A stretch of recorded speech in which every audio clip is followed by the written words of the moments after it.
প্রিয় শিক্ষার্থী বন্ধুরা, ফেসবুক মার্কেটিং টিউটোরিয়ালের এই পর্যায়ে আমি আপনাদেরকে একটা ইফেক্টিভ সেলস ফানেল কি এবং কেন এটি কাজে লাগে এবং কিভাবে এটিকে তৈরি করতে হয়, ব্যবহার করতে হয়, এটি আমি আপনাদেরকে দেখাবো।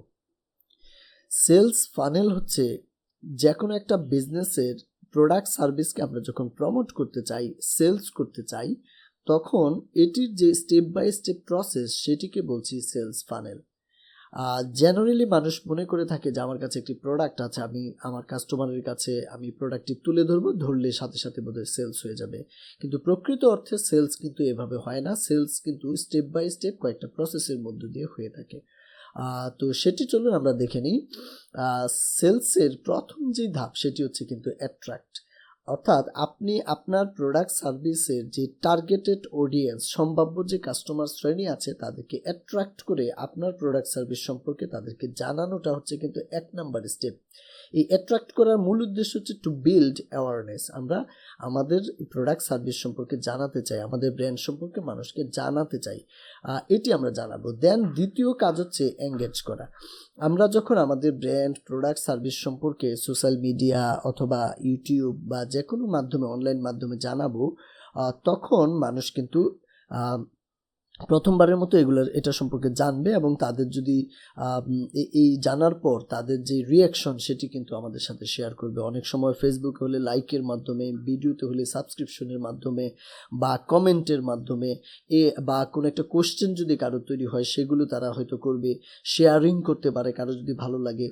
তো এই যে বিষয়গুলো, এগুলোকে কিন্তু আমরা এঙ্গেজ বলছি। তো এই এঙ্গেজ করার মূল উদ্দেশ্য হচ্ছে টু এডুকেট মোর। যারা এঙ্গেজ হচ্ছে এদের সাথে আমরা কিন্তু পরবর্তীতে আবার সিমিলার টাইপ কন্টেন্ট দিয়ে তাদেরকে আরও মোর এডুকেট করার সুযোগ কিন্তু পাই। এরপর যেটি করতে হয়, যারা এঙ্গেজ হলো এদের ডাটাগুলোকে আমরা ক্যাপচার করে ফেলি, ওই কাস্টমার একটা লিস্ট বিল্ড করে ফেলি। লিড মানে হচ্ছে কাস্টমারের লিস্ট বিল্ড করা। এবার এই যে লিস্টটা আমরা বিল্ড করলাম, এই লিস্টের উপর ডিপেন্ড করে ওই কাস্টমার শ্রেণী বা সম্ভাব্য কাস্টমার শ্রেণীকে আমরা কিন্তু নার্চার করা শুরু করি। নার্চার করার উদ্দেশ্য হচ্ছে টু বিল্ড ট্রাস্ট। তাদের মধ্যে আমরা একটা ট্রাস্ট বিল্ড করতে চাই। আমাদের সাথে আমাদের কথা বা আমাদের প্রোডাক্ট সার্ভিস সম্পর্কে তাদের যখন ট্রাস্ট থাকবে এবং এই ধরনের নিড যখন তাদের মধ্যে থাকবে, তারা কিন্তু আমাদের কাছ থেকে নিতে চাইবে। অ্যান্ড ফাইনালি আমরা কিন্তু কনভার্ট করি টু মেক সেলস, অর্থাৎ অ্যাট্রাকশন থেকে শুরু করে আমরা কিন্তু এঙ্গেজ, ক্যাপচার, নার্চার এবং কনভার্ট, 5টি স্টেপের মধ্য দিয়ে কিন্তু একটা প্রোডাক্টকে কাস্টমারের কাছে আমরা পৌঁছাই এবং কাস্টমার কাছে আমরা সেলস কিন্তু তৈরি করে থাকি। ইন্টারেস্টিং এবং একই সাথে দুঃখজনক বিষয় হচ্ছে ম্যাক্সিমাম মানুষ কিন্তু এই কনভার্টের যে স্টেপ, তারা মনে করে থাকে যে প্রোডাক্ট সার্ভিস অনলাইনে আমি দেখাবো, দেখাইলে সাথে সাথে সেলস হবে, অর্থাৎ পঞ্চম ধাপের কথা চিন্তা করে আগের যে 4টি ধাপ আছে এটি নিয়ে কিন্তু খুব বেশি সচেতন থাকে না। এর ফলে যেটি হয় যে এক্সপেক্টেড সেলস যেটি, এটি কিন্তু হয়ে ওঠে না। এবং কিছু সেলস যেটি হয়, আপনি এখন নিশ্চয়ই বুঝতে পারছেন যে যা সেলস হয় প্রথমবার লাইভে এসে বলাতে বা কোনো একটা পোস্ট করাতে, এটির পরিমাণ অনেক কম, ইভেন এটি খুবই নেগলিজিবল একটা সেলস। ইন্টারেস্টিং বিষয় হচ্ছে নেগলিজিবল সেলস নিয়েই কিন্তু অনেকে অনলাইনে অনেক ভালো বিজনেস করছে বলে তারা মনে করছে বা ফিল করছে। অথচ এই সেলস ফানেল ব্যবহার করে আমরা যখন স্পেসিফিকভাবে কাজ করব, তখন কিন্তু এই সেলসকে অনেক গুণে বাড়িয়ে ফেলা সম্ভব। এটি 10 টাইমস 20 টাইমস বাড়ানো কিন্তু সম্ভব। তো চলো আরেকটু ডিপলি বিষয়টি আমরা বোঝার চেষ্টা করি। অ্যাট্রাক্ট বা টু বিল্ড অ্যাওয়ারনেস যে বিষয়টি আছে, কিভাবে আমরা অ্যাট্রাক্ট করব? আমরা আসলে প্রথমে আমাদের যে বিজনেস গোল আছে সেটির উপর ডিপেন্ড করে আমরা একটা টার্গেট অডিয়েন্স আমরা সেট করব। আমরা জেন্ডারের উপর ডিপেন্ড করে, এইজ, লোকেশন, ইন্টারেস্ট, এই বিষয়গুলোর উপর ডিপেন্ড করে আমরা কিন্তু অডিয়েন্সটা সিলেক্ট করতে পারবো। সোশ্যাল মিডিয়া স্ট্র্যাটেজিতে আমি কিন্তু অডিয়েন্স কীভাবে সিলেক্ট করতে হয় এর উপরে আলোচনা করেছি।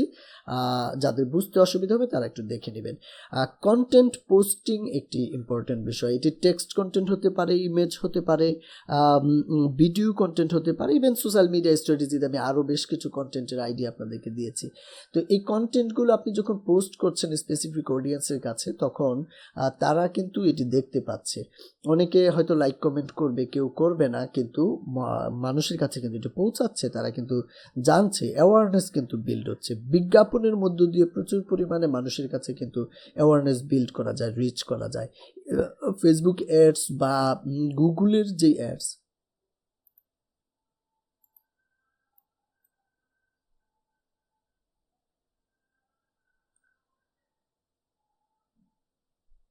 বিজ্ঞাপনের মাধ্যমে কিন্তু প্রচুর পরিমাণে মানুষের কাছে রিচ করা সম্ভব এবং অ্যাওয়ারনেস বিল্ড করা সম্ভব। ফেসবুক অ্যাডস বা গুগলের যে অ্যাডস আছে বা ইউটিউবের যে অ্যাডস অর্থাৎ অ্যাডসেন্স আছে সেটির মাধ্যমে আমরা কিন্তু মানুষের কাছে পৌঁছাতে পারি। তো এগুলোর মাধ্যমে আমরা কী করবো, মূলত অ্যাওয়ারনেস বিল্ড করবো আমাদের ব্র্যান্ড, প্রোডাক্ট, সার্ভিস, আমাদের যে বিজনেস গোল এগুলোর বিষয়ে। সেই অ্যাওয়ারনেস বিল্ড করার পর মানুষজনের মধ্যে একটি অংশ কিন্তু দেখবেন এঙ্গেজ হবে আপনার সাথে। এঙ্গেজ হবে কীভাবে? তারা লাইক করলো, কমেন্ট করলো, শেয়ার করলো, ক্লিক করলো আপনার পোস্টের উপরে, অথবা আপনার পোস্টটিকে যদি কেউ মেসেঞ্জারের মধ্য দিয়ে আরেকজন ফ্রেন্ডের সাথে শেয়ার করে, সেটিও কিন্তু এঙ্গেজের আওতায় পড়ে। তো এই যে এঙ্গেজমেন্টগুলো আসলো, এই তথ্যগুলো কিন্তু সংগ্রহ করার সুযোগ আছে। আপনার যে কোনো একটা পোস্টে যারা লাইক করে, আপনি যদি ওই লাইকের উপরে যেখানে একসাথে দেখা যায় যে এতগুলো লাইক হলো, তো ওইটার উপর ক্লিক করলে আপনি দেখবেন কিন্তু কারা কারা লাইক করেছে এটি কিন্তু আপনার দেখা যায়, ওই প্রোফাইলগুলো দেখা যায়, কমেন্ট, সেম, শেয়ার বা ক্লিক দেখা যায় কিন্তু। এক্ষেত্রে আপনি যেটি করতে পারেন, আপনি ওই ইন্ডিভিজুয়াল প্রোফাইলগুলোতে যেতে পারেন এবং অ্যাবাউট পেজে যে ওই প্রোফাইলের ডাটাগুলো আপনি কালেক্ট করতে পারেন। এখানে আপনি কি কি ডাটা কালেক্ট করতে পারেন চলুন আমি একটু ক্যাপচারে আপনাদেরকে দেখা। আপনি নেম কালেক্ট করতে পারেন, মোবাইল কালেক্ট করতে পারেন, ইমেইল, ফেসবুক প্রোফাইল, অর্থাৎ ইনবক্স প্রোফাইল যদি আপনি পেয়ে যান তাহলে মেসেঞ্জার অর্থাৎ মেসেজ করার সুযোগ তো আপনি পেয়ে গেলেন। বার্থডে কালেক্ট করতে পারেন, হোম অ্যাড্রেস, এডুকেশনাল ব্যাকগ্রাউন্ড এগুলো কালেক্ট করতে পারেন। সুবিধা হচ্ছে এই ডেটাগুলো আপনি যখন কালেক্ট করবেন তখন আপনি কিন্তু এদিকে নার্চার করতে পারবেন।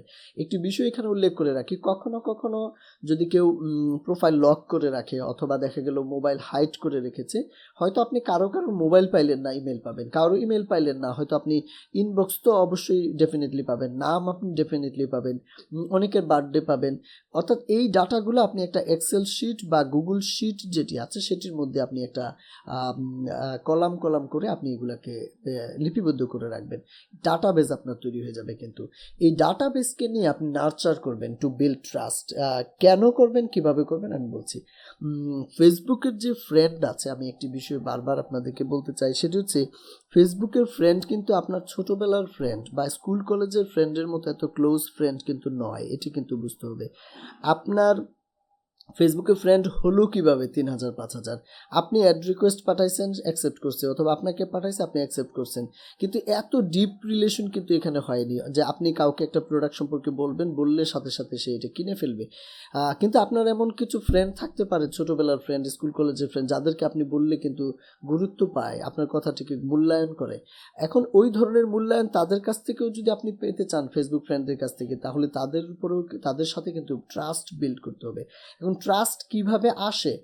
ট্রাস্ট আসে কিন্তু আপনার নলেজ থেকে। আপনার সম্পর্কে যখন মানুষ জানে, আপনার কর্মকাণ্ড সম্পর্কে জানে, আপনার প্রোডাক্ট সার্ভিস সম্পর্কে জানে, আপনার সাথে যখন তার কমিউনিকেশন হয়, তখন কিন্তু ট্রাস্ট বিল্ড হয়। আপনি কিভাবে ট্রাস্ট বিল্ড করছেন? ধরুন আপনার কাছে মোবাইল নাম্বার আছে, আপনি কোনো একটা অকেশনে তাকে ফোন দিলেন, ফোন দিয়ে তাকে উইশ করলেন অথবা তার সাথে আপনি কথা বললেন, পরিচিত হলেন, তাহলে একটা ট্রাস্ট বিল্ড হতে পারে। আপনি SMS করতে পারেন, সেন্ডিং ইমেল হতে পারে, সেন্ডিং মেসেজ ইন ইনবক্স। ধরুন আপনার কোন একটা পোস্টে এসে কমেন্ট করছে, এখন ওইখান থেকেই তো আপনি লিডটা কালেক্ট করছেন, তাহলে আপনি কমেন্টের রিপ্লাই আপনি কিন্তু বলতে পারেন বা লিখে দিতে পারেন যে আপনি আপনার মূল্যবান সময় ব্যয় করে আমার এই পোস্টে কমেন্ট করেছেন, সেজন্য আমি অনেক হ্যাপি, আপনাকে অনেক ধন্যবাদ। তাহলে এই যে তাকে ধন্যবাদ দিলেন, তার সাথে কিন্তু একটা রিলেশন বিল্ড হলো। এবং পরবর্তীতে কোনো সময় সিমিলার টাইপের কোনো একটা পোস্ট আবার যদি আপনি তার ইনবক্সে ফরওয়ার্ড করেন, সে কিন্তু এতে আগ্রহী হবে। আমি এনকারেজ করছি এটি করার। একটি এক্সাম্পল দিতে চাই, যেমন ধরুন আপনাদের 5 জনের ফ্রেন্ড সার্কেলের মধ্যে কোনো একজন ফ্রেন্ড যদি খুব বেশি বিরিয়ানি খেতে পছন্দ করে, আর আপনি যদি মাঝে মাঝেই তাকে বিরিয়ানি খাওয়ার জন্য অফার করেন, তাহলে নিশ্চয়ই সে খুশি হবে। সে কিন্তু আপনার সাথে দেখবেন সবচেয়ে বেশি ফ্রেন্ডশিপ তৈরি হচ্ছে। কেন? কারণ তার ইন্টারেস্টের জায়গাটিকে আপনি বারবার কিন্তু এমফাসাইজ করছেন। এক্স্যাক্টলি যিনি আপনার পোস্টে কমেন্ট করেছেন, তিনি কিন্তু এই রিলেটেড প্রোডাক্ট সার্ভিস বা এই সাবজেক্টের উপরে কিন্তু আগ্রহী। সেক্ষেত্রে আপনি যদি তাকে এই রিলেটেড বিষয় দিয়ে মাঝে মাঝে তার ইনবক্সে পাঠান, তাহলে কিন্তু সে আগ্রহী হবে। কিন্তু রিলেটেড যেটি সে পছন্দ করে না, সেগুলো আপনার কাছে আছে, হয়তো এটি টার্গেট অডিয়েন্স ভিন্ন হবে, কিন্তু তার কাছে আপনি যদি পৌঁছান, সেক্ষেত্রে এটি কিন্তু স্প্যাম হবে এবং সে বিরক্ত হবে। বাট রিলেটেড হলে কিন্তু বিরক্ত হওয়ার সুযোগ নেই। উইশিং বার্থডে আপনি তাকে ফোন করে হোক, ইনবক্সে হোক, তাকে বার্থডে উইশ করতে পারেন। অনেকে ম্যারেজ ডে আপনি পাবেন, সেটি আপনি উইশ করতে পারেন। এভাবে করে আপনি কিন্তু দেখা গেল 1-2 মাস 3 মাস সময় নিয়ে আপনি একটা মানুষের সাথে যখন কমিউনিকেশন করছেন, সম্পর্কের নার্চার করছেন, অটোমেটিক আপনার সম্পর্ক কিন্তু উন্নত হবে এবং এখানে কিন্তু একটা ট্রাস্ট বিল্ড হবে এবং আপনি কি করছেন না করছেন এগুলো সম্পর্কে কিন্তু জানবে। আপনার ইতিপূর্বে কর্মকাণ্ড, আপনার কমিটমেন্ট এগুলোর থেকে কিন্তু ট্রাস্ট বিল্ড হবে। এরকম ট্রাস্ট যখন মানুষের সাথে আপনার বিল্ড হয় তখন আপনি কিন্তু আপনার যে টার্গেট অডিয়েন্স এদের মধ্য থেকে ন্যারো একটা জায়গায় এসে আপনি কিন্তু প্রসপেক্টের মধ্যে ঢুকে যেতে পারেন। প্রসপেক্ট বিষয়টি কিন্তু সেলসের জন্য important. Visitor to prospect, prospect কাদেরকে বলছি আমরা? প্রসপেক্ট বলছি 3টি গুণ যার মধ্যে আছে, এর মধ্যে ডিমান্ড হচ্ছে অন্যতম। ধরুন আপনি একটা বড় ভিজিটর শ্রেণীকে আপনি রিচ করেছিলেন, এর মধ্য থেকে কিছু ব্যক্তিকে আপনি এঙ্গেজে নিয়ে লিড কালেকশন করে নার্চার করলেন এবং দেন এখান থেকে যেহেতু আপনি তাদের সাথে কমিউনিকেশন করছেন বেশ কিছুদিন যাবত, তো আপনি কিন্তু জানছেন যে তার ডিমান্ড কি হতে পারে। যেমন আপনি আপনার কোনো একটা ক্লোজ ফ্রেন্ড সম্পর্কে কিন্তু জানেন যে সে কি পছন্দ করে না করে। এক্স্যাক্টলি আপনার এখনকার এই ফ্রেন্ড কিন্তু নার্চার করার ফলে অনেক ক্লোজ হয়ে গিয়েছে, সেক্ষেত্রে তার ডিমান্ড সম্পর্কে আপনার আইডিয়া আছে। আপনি যে প্রোডাক্ট তাকে অফার করবেন এই প্রোডাক্টের ডিমান্ড তার কাছে আছে কিনা, এটি নিড পর্যায়ে কিনা, ইন্টারেস্ট পর্যায়ে হলে হবে না। যে শুধু আগ্রহী এমন না, তার যদি ডিমান্ড থাকে, নিড থাকে, তাহলে সে কিন্তু এটি নিতে পারে। পারচেস করার মতো মানি তার কাছে আছে কিনা। ধরুন আপনার প্রোডাক্টের একটি মূল্য তো আছে, এটি ক্রয় করার যেই সক্ষমতা সেটি তার আছে কিনা, যদি থেকে থাকে তাহলে সে কিন্তু পারচেস করতে পারবে। অ্যান্ড ফাইনালি হচ্ছে বাইং রাইটস, অর্থাৎ টাকা থাকলেই অনেক সময় মানুষ বাই করতে পারে তা না। যেমন ধরুন কোনো একজন চাকরিজীবী, তার যদি 27,000 টাকা স্যালারি হয়, এখন আপনি হয়তো ভাবছেন যে তার 27,000 স্যালারি, কেন সে 5,000 টাকা অর্ডার আমার কাছ থেকে করছে না। এর কারণ এটি হতে পারে যে স্যালারি পাওয়ার পর সে হয়তো চিন্তা করে আমাকে 15,000 বাড়ি ভাড়া দিতে হবে, আমাকে 7,000 টাকার বাজার করতে হবে, মাসকাবারি বাজার 22,000 চলে গেল, হাতে আছে 5,000, হয়তো 2,000 টাকার ঔষধ লাগছে পরিবারে, আর হাতে আছে 3,000। সে হয়তো ধরুন দেখা গেল মতিঝিল থেকে গুলশানে যে অফিস করবে, তো ডেইলি আসা যাওয়া তার খরচ আছে, সব মিলিয়ে আপনি তো দেখছেন যে সে মাইনাসের মধ্যে আছে। তো সে কিভাবে 5,000 টাকা দিয়ে প্রোডাক্ট পারচেস করবে? অর্থাৎ অনেক সময় টাকা থাকলেই যে সেটি দিয়ে ক্রয় করতে পারে মানুষ তা না। অনেক ধনী মানুষের ছেলে মেয়ে হয়তো বা পরিবার থেকে অতিরিক্ত টাকা তার ফ্যামিলি দিতে চাচ্ছে না, যে ছেলে মেয়ে নষ্ট হয়ে যাবে মনে করে, তাহলে সে রিচ পরিবার থেকে আসছে, বাট সে কিন্তু বাইং ক্যাপাসিটির জায়গা বা বাইং রাইটস তার কাছে হয়তো বা নাই। তাহলে এই 3টি বিষয়ে সমন্বয় হয় যেই সকল ভিজিটরের, তাদেরকে কিন্তু আমরা বলছি প্রসপেক্ট। এই প্রসপেক্ট কিন্তু অনেক উন্নত মানের ভিজিটর এবং তাদের কাছে সেলস করা কিন্তু অনেক সহজ হয়। তো আমরা যখন রিলেশন বিল্ড করি কারোর সাথে, আমরা কিন্তু আস্তে আস্তে করে বোঝার চেষ্টা করব যে এই বিষয়গুলো, এই গুণাবলীগুলো তার মধ্যে আছে কিনা।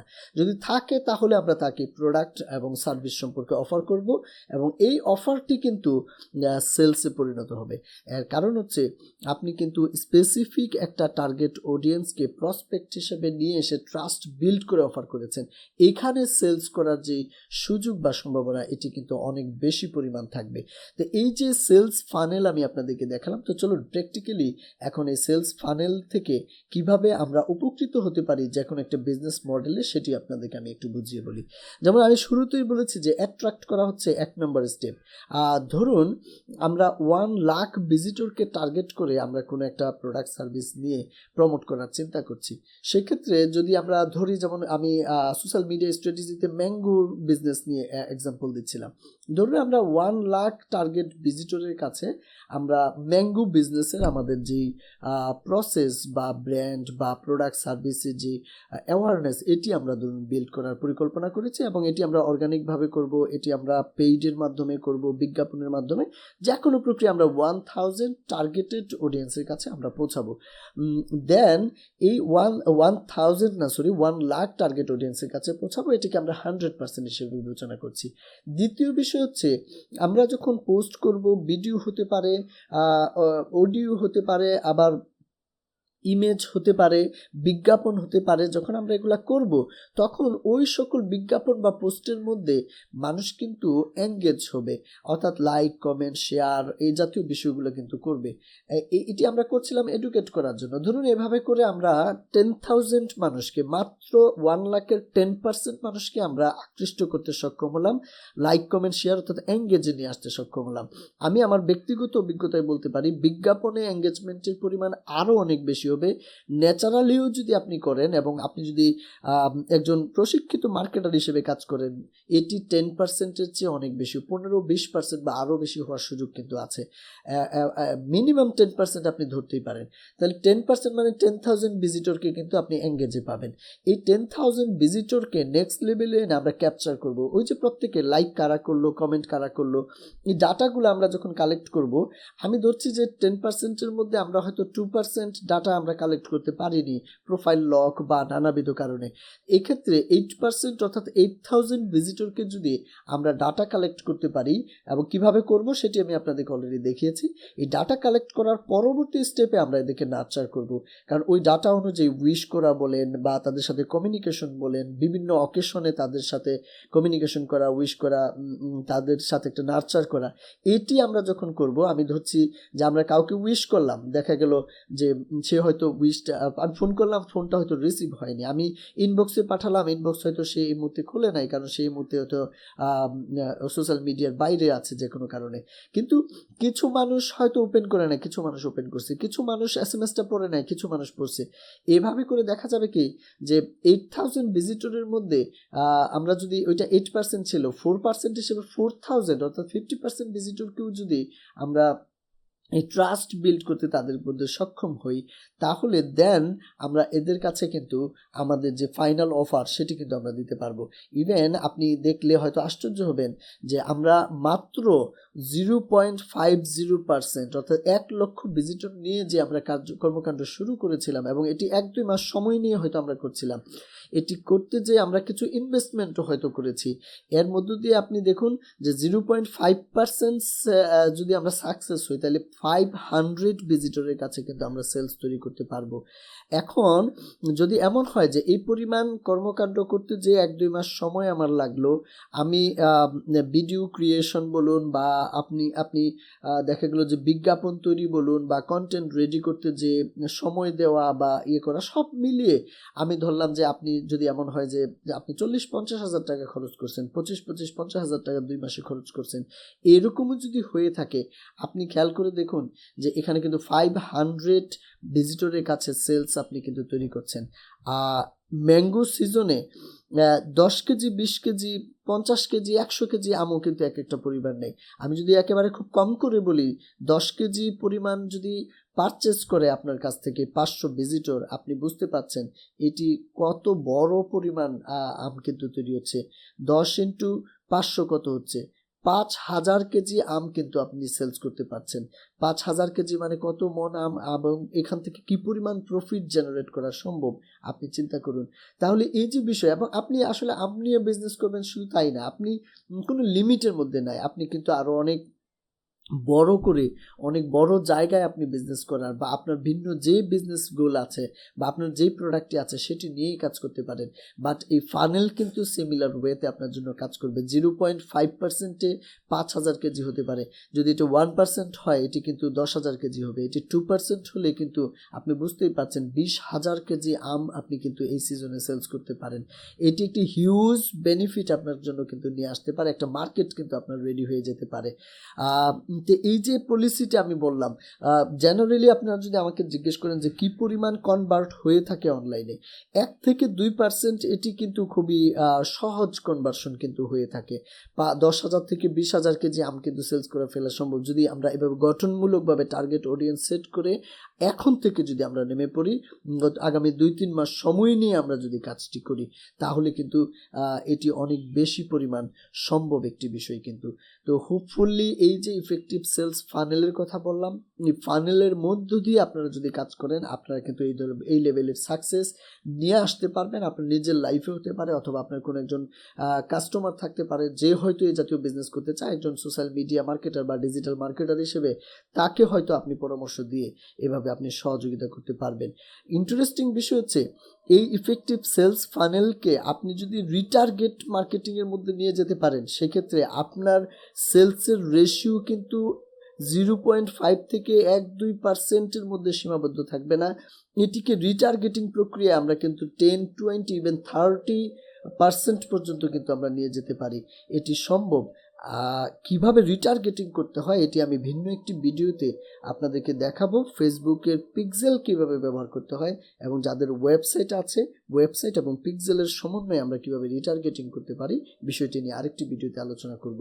তো ইফেক্টিভ এই সেলস ফানেলটি নিয়ে ডিসকাশন আমি এখানেই শেষ করলাম। আপনারা এই ভিডিওটি প্রয়োজনে একাধিকবার দেখবেন এবং যে কোনো বিজনেস তৈরি করার পূর্বে অবশ্যই সোশ্যাল মিডিয়া স্ট্র্যাটেজি এবং সেলস ফানেল এই দুটি বিষয় রেডি করে তারপর আপনারা নামবেন।